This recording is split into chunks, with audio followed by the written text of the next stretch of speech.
প্রিয় দর্শক, আসসালামু আলাইকুম। তো দর্শক যাকে দেখতে পাচ্ছেন তার নাম হচ্ছে শায়লা। শায়লা অনেক কষ্টের মেয়ে। শায়লার বাবা মা কেউ নেই।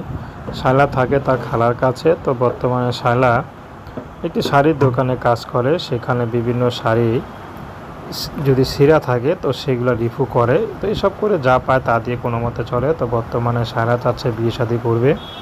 আসলে শায়লা বেশি পড়াশোনা করে নাই। পড়াশোনা করলে হয়তো এভাবে নিজের জীবনটা নষ্ট হতো না।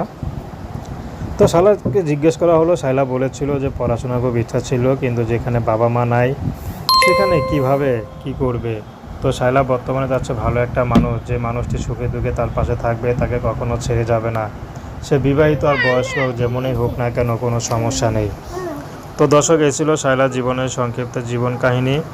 তো প্রেম, ভালোবাসা, বিয়ে শাদী করা এখন তো আপনাদের ব্যক্তিগত ব্যাপার।